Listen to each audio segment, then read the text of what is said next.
So far, we have gotten the 800 British soldiers, the regulars from Boston, across the harbor and marched to Lexington, where they were met by 77 basically farmers, untrained militiamen,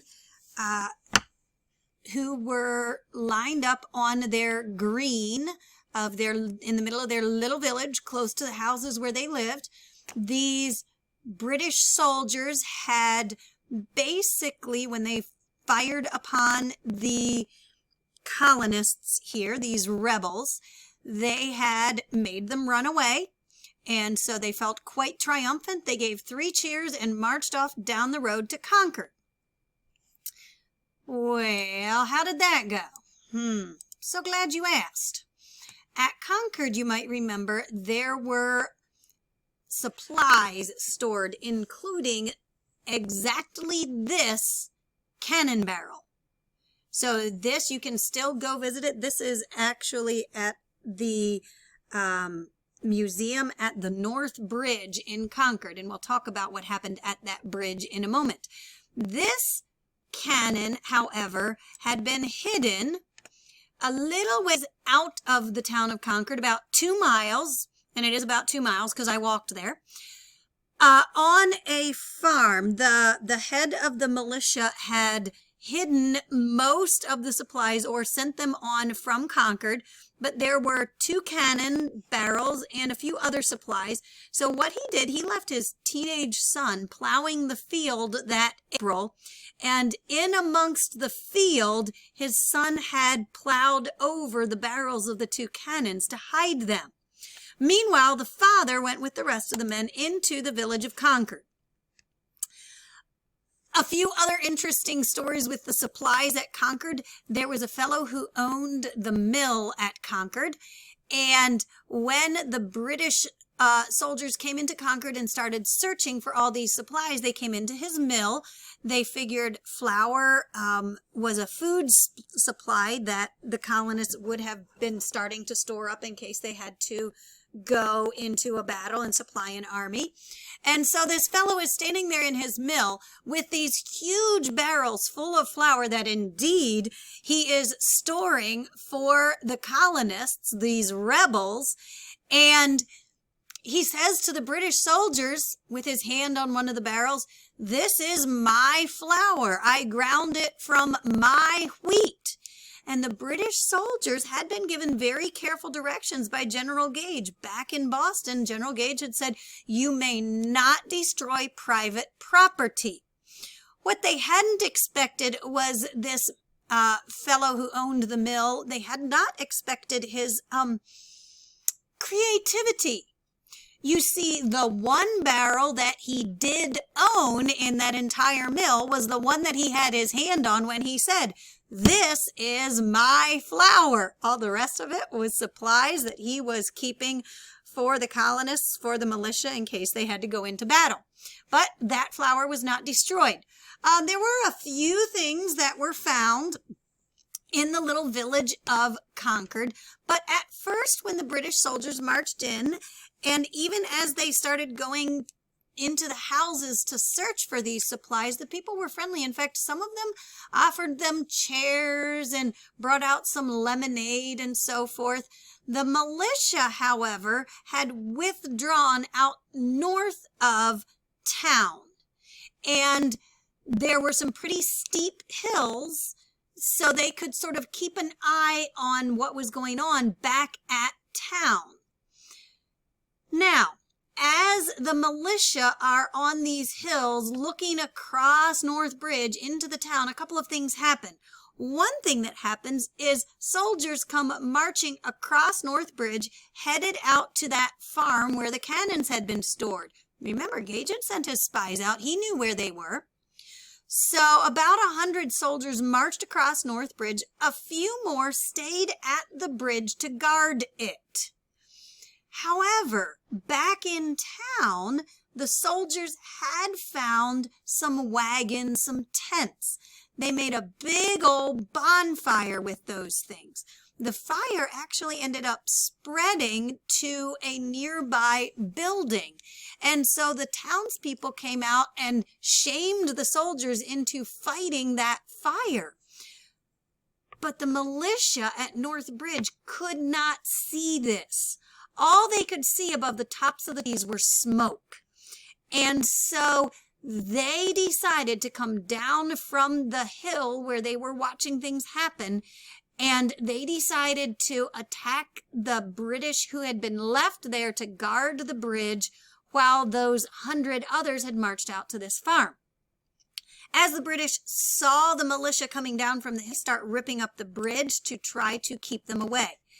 This is what the bridge looked like. So the militia was back up here on this hill.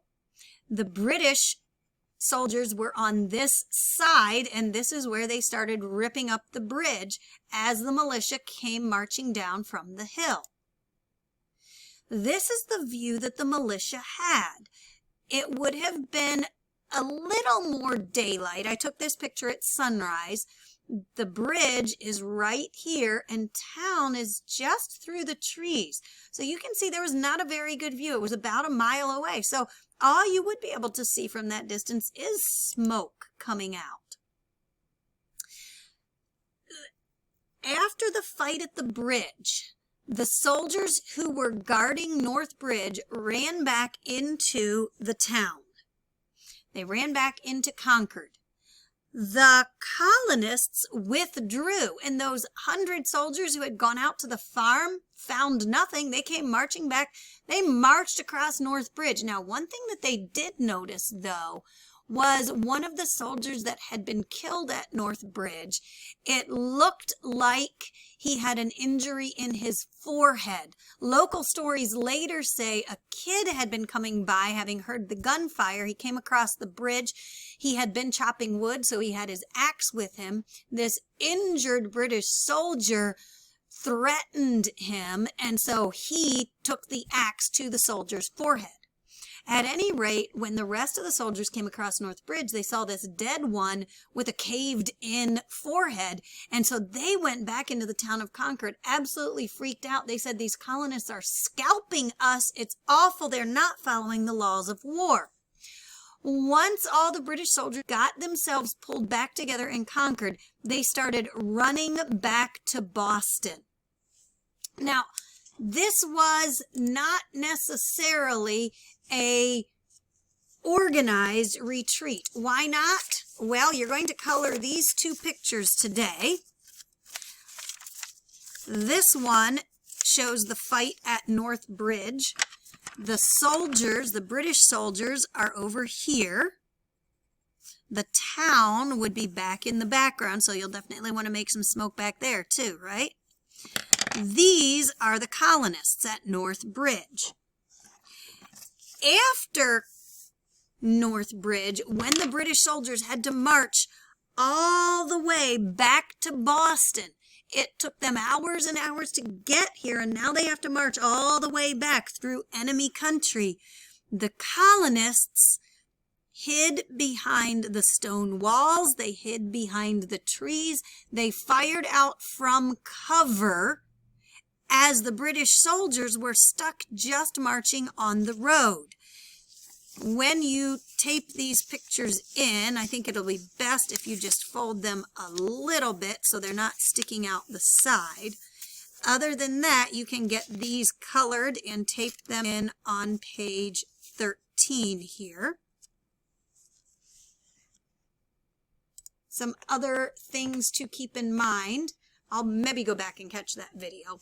But some other things to keep in mind. First, this is what the countryside looks like. This is the road along which the British soldiers were marching back to Boston now. You can see how there are plenty of places for farmers and people who live in the area, go hunting here.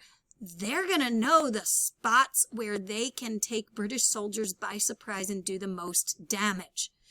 So as the British went from Concord back to Lexington, they were in such bad shape. If they had known who to surrender to, they would have.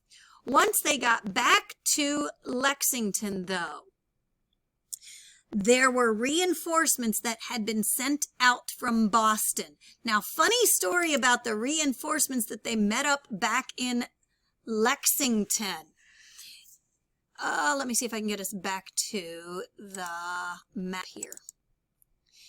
Once the British regulars got back to Lexington, they met up with reinforcements that had come out from Boston, but they had come out across the neck.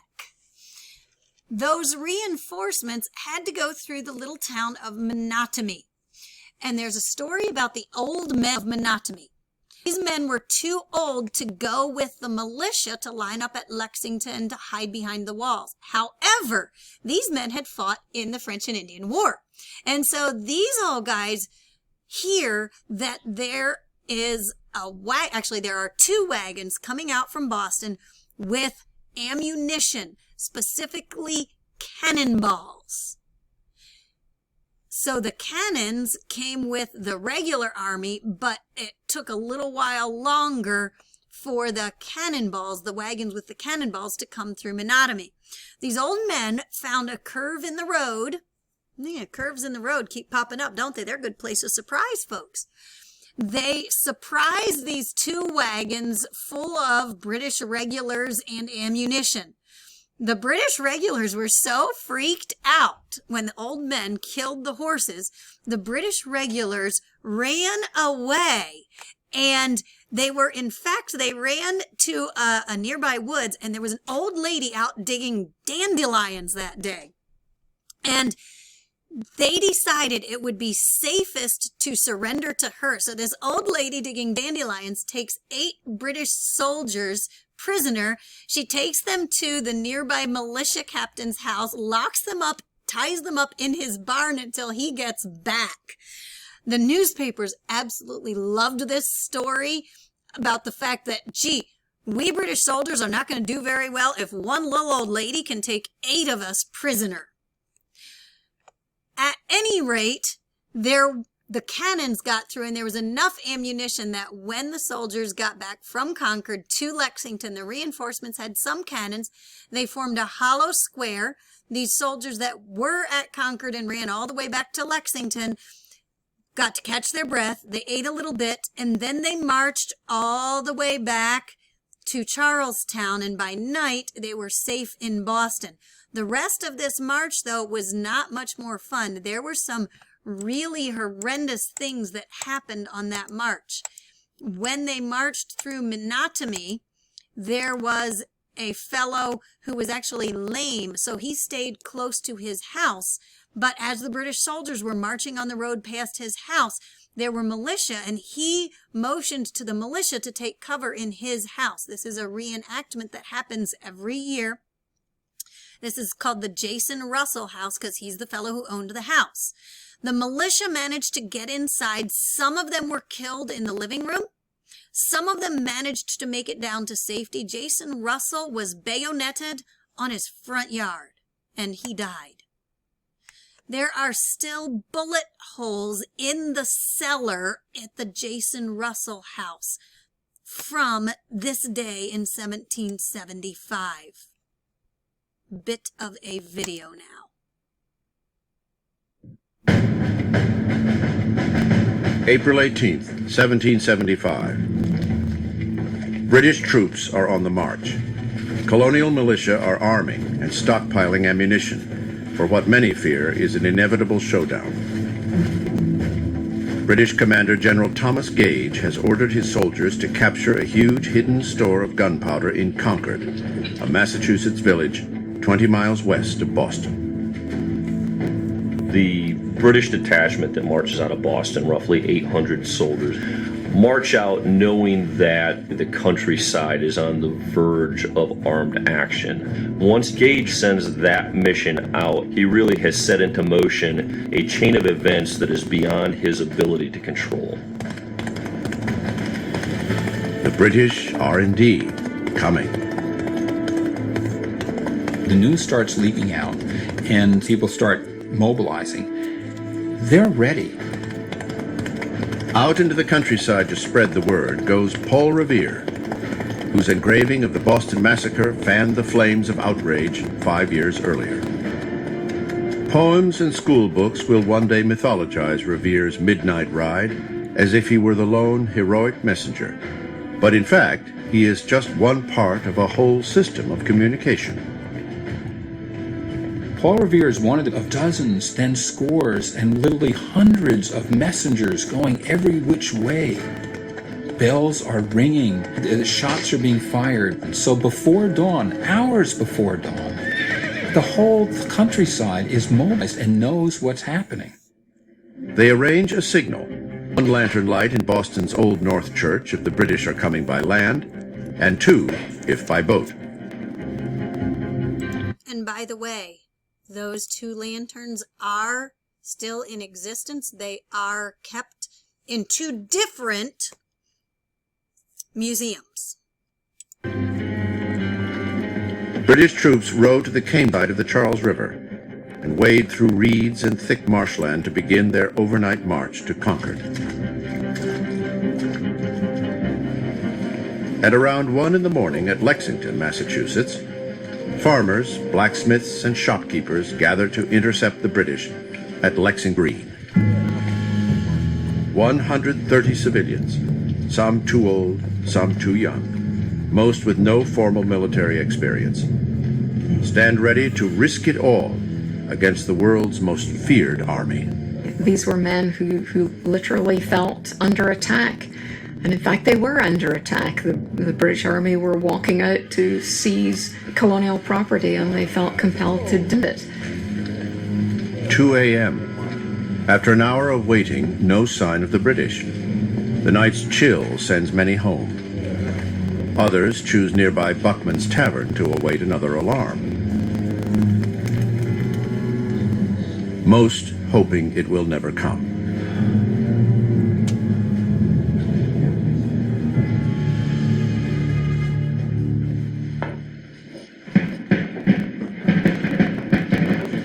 "4:30 a.m. Drums announce that the British are on their way.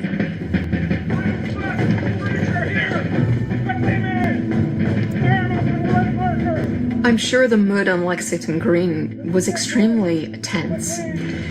The best trained, most professional army in the world is bearing down on them. So even though they were fired up with a great sense of injustice, they were probably nervous. And if they weren't, they should have been.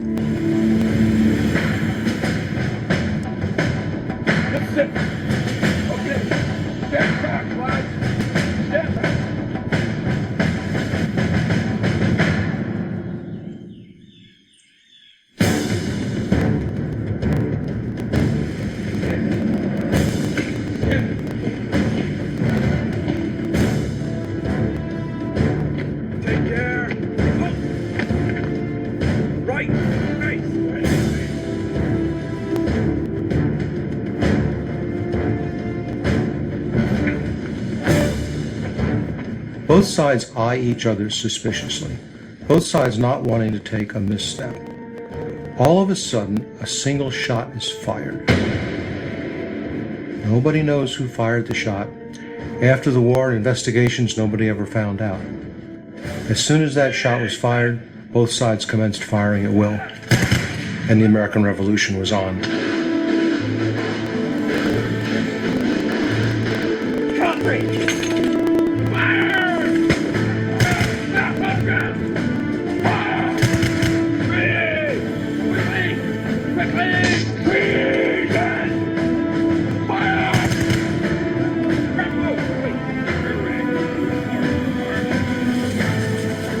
In less than 2 minutes, 8 militiamen lay dead, 10 wounded.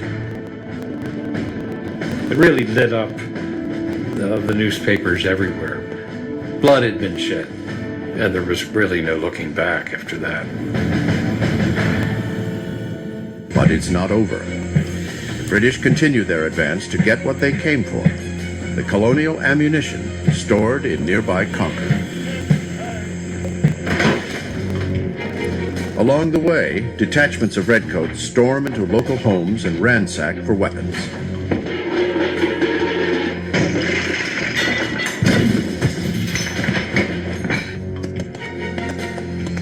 The word spreads, and militia from all over the area rush toward Concord to head off the British. This time, it's the Americans who are coming. They find not just the Concord militiamen, but all sorts of other militiamen coming and still coming and still coming and still coming. The British are certain they can swat these militia away like pesky flies, and find out they cannot, that they've encountered hard-fighting men. The British are badly outnumbered. They are forced to retreat. 16 miles separate them from the safety of Boston. 16 miles on foot. They are sitting ducks for armed and angry colonials. It is a trauma they won't soon forget. All the hills on either side of us were covered with rebels, so that they kept the road always lined and a very hot fire on us without intermission. Henry de Bernier, British soldier.